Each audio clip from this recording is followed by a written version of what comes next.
Assalamualaikum warahmatullahi wabarakatuh. Perkenalkan, nama saya Andi Wahyadi.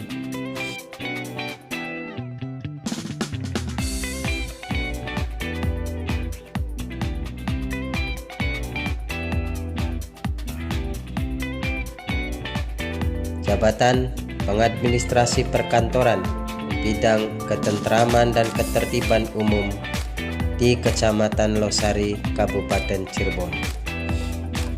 Pengalaman: Pelaksana Satpol PP 2007, Pelaksana Pemerintahan 2009, Petugas Sensus PPS 2013, Pengawas Pemilihan Bawaslu di tahun 2020, dan pekerjaan saat ini di Pengadministrasian Perkantoran Bidang Trantibun. Biodata saya: usia 41 tahun, status kawin, mempunyai 3 orang anak, 1 laki-laki, 2 perempuan. Latar belakang orientasi P3K. Poin amanat regulasi resmi berdasarkan Undang-Undang Nomor 20 Tahun 2023 tentang ASN serta Peraturan LAN Nomor 15 Tahun 2020, instansi pemerintah wajib menyelenggarakan orientasi bagi P3K baru maksimal 1 bulan setelah diangkat. Poin transisi budaya kerja.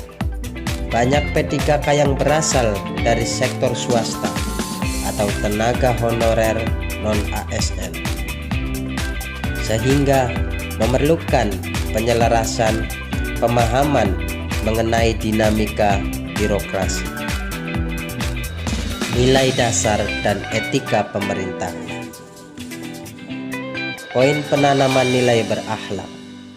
Orientasi bertujuan menginternalisasi core values ASN, berorientasi pelayanan akuntabel, kompeten, harmonis, loyal, adaptif, dan kolaboratif untuk membentuk karakter aparatur yang profesional. Poin pembedaan kurikulum.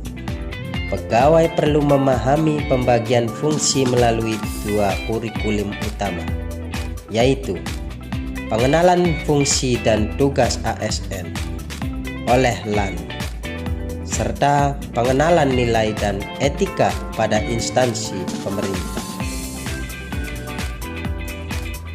Isu strategis dan hambatan orientasi P3K. Poin kesenjangan adaptasi digital. Proses pembelajaran mandiri menggunakan platform seperti MOOC, Massive Open Online Course, sering terkendala oleh literasi digital peserta yang beragam di berbagai daerah. Keterbatasan anggaran instansi. Masifnya jumlah pengangkatan P3K membuat banyak pemerintah daerah beralih ke orientasi online, penuh demi penghematan biaya anggaran pelaksanaan. Isu ketimpangan hak. Munculnya kecemburuan sosial terkait perbedaan fasilitas kepangkatan, jaminan pensiun, dan kepastian perpanjangan kontrak kerja antara P3K dengan pegawai negeri sipil atau PNS. Kualitas pelatihan yang instan. Durasi orientasi yang relatif singkat, seperti metode pembelajaran mandiri 45 jam, dinilai kurang optimal dalam membentuk pemahaman mendalam tentang tata kelola pemerintahan. Untuk itu, saya akan mencoba database digital untuk Linmas. Masih pakai cara lama? Tenang, saya akan mencoba bagaimana agar database data Linmas Desa bisa berbasis digital. Database data Linmas Perlindungan Masyarakat berfungsi sebagai pusat penyimpanan data personal dan operasional yang terstruktur. Manfaat utamanya meliputi pemutakhiran data anggota secara real time, akurasi identifikasi potensi wilayah, serta optimalisasi pelaporan gangguan keamanan atau bencana. Berikut adalah rincian manfaat utama dari penerapan database Linmas. Manajemen personal yang efisien, memudahkan pendataan detail anggota, riwayat pelatihan, dan penugasan sehingga pengerahan pasukan dapat dilakukan dengan cepat dan tepat sasaran. Keakuratan dan kontrol data terpusat, mencegah terjadinya duplikasi data dan memastikan informasi personil selalu valid serta terintegrasi langsung dengan nomor identitas atau NIK. Pelaporan dan penanganan cepat real time. Anggota di lapangan dapat melaporkan kejadian darurat atau gangguan ketertiban secara langsung dengan bukti lokasi berbasis geospasial. Pengambilan keputusan yang tepat, membantu pemerintah daerah dalam merumuskan kebijakan terkait keamanan wilayah hingga penanganan risiko bencana secara taktis. Untuk itu, proses awal yang saya akan lakukan: 1. Mengumpulkan data fisik anggota Linmas dari seluruh anggota Linmas yang ada di desa. 2. Mengkonversi data ke dalam format Spreadsheet, Google Sheet, Excel yang dikelompokkan berdasarkan nama, usia, status, keaktifan, dan ukuran atribut.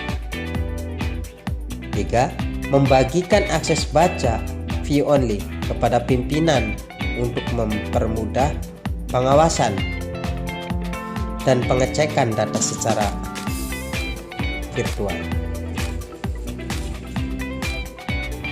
Indikator pencapaian: akan tersedianya database digital satuan Linmas yang mutakhir, rapi, dan mudah diakses dalam bentuk big data. Selanjutnya, core values berakhlak. Pengertian dari berakhlak: B. Berorientasi pelayanan, A. Akuntabel, K. Kompeten, H. Harmonis, L. Loyal, A. Adaptif, K. Kolaboratif. Orientasi ini adalah langkah awal internalisasi nilai-nilai ini dalam setiap tindakan Anda sebagai ASN. Poin penyelarasan dengan kebijakan lokal.